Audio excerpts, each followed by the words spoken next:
welcome to my kitchen. In today's recipe, I'm going to show you a family recipe of puliyogare, also known as tamarind rice. The most important ingredient that goes into the puliyogare is the pulikachal. And I'm going to show you a family recipe of how to make pulikachal. So without wasting any time, let's dive right in and start making this delicious recipe.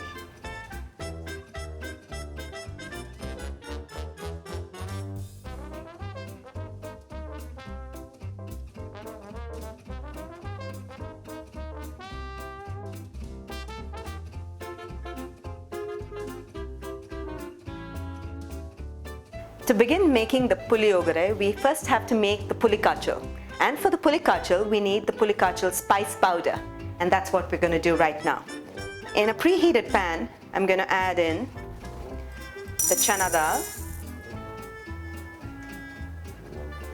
the fenugreek seeds or the methi seeds,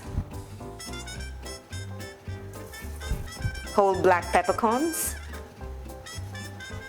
and red chilies. We have to roast these ingredients very well until it's lightly browned and crisp. So roast it on low to medium heat until all the ingredients are well roasted and brown. We now have to grind this roasted spice mix into a fine powder, and the puliyogare spice powder would be ready. I've ground the pulikachal spice mix into a fine powder. Now that it is ready, we'll go ahead and make the pulikachal paste. To do that, into a saucepan, add in about a quarter cup of oil. And the oil that we're adding in is called the sesame oil or the gingerly oil. In Tamil, they call it nallenna. We will add in the mustard seeds and allow it to crackle. Once the mustard seeds is crackling, add in the chana dal and roast it until it's lightly browned. At this point, add in the curry leaves,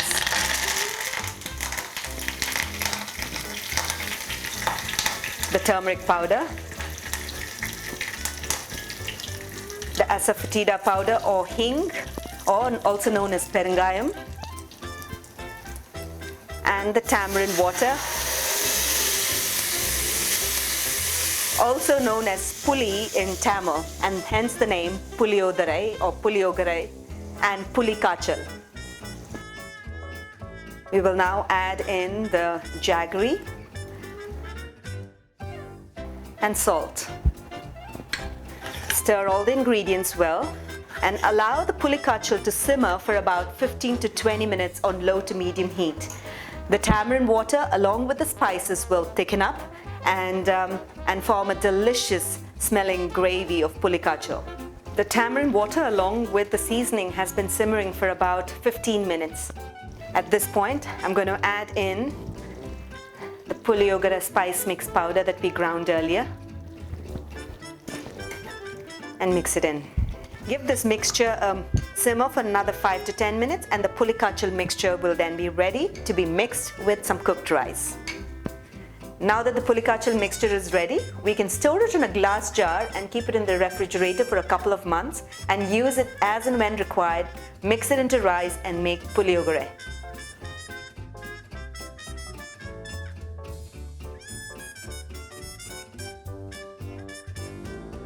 To make the puliyogare rice using the pulikachal mix, I have some cooked rice with me already. Most often, a day-old rice works better because the rice is already a little dry and off moisture. I prefer using a day-old rice. So whenever you have some excess rice and you have some pulikachal ready, it's great to make this puliyogare. Into the rice, I'm going to add in a good amount of sesame oil, also known as nallenna or gingerly oil. To this, I'm going to add in a tablespoon or more of the pulikachal mix. The amount of mix you add, it all depends upon your taste and the amount of spice and the richness and the tanginess you want from the pulikachal. So stir the pulikachal mix well into the rice.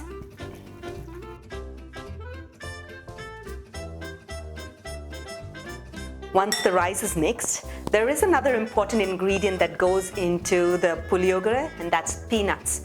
Most often you would find people adding it into the pulikachal mix itself, but I like to add it into the rice because the peanuts taste nice when it's nicely roasted and it's fresh.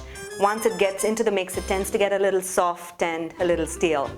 So I have some roasted peanuts with me ready. These are halved peanuts, and it's roasted and it's lightly salted. You can use the salted variety as well. And add this into puliyogare, and the puliyogare is now ready to be served.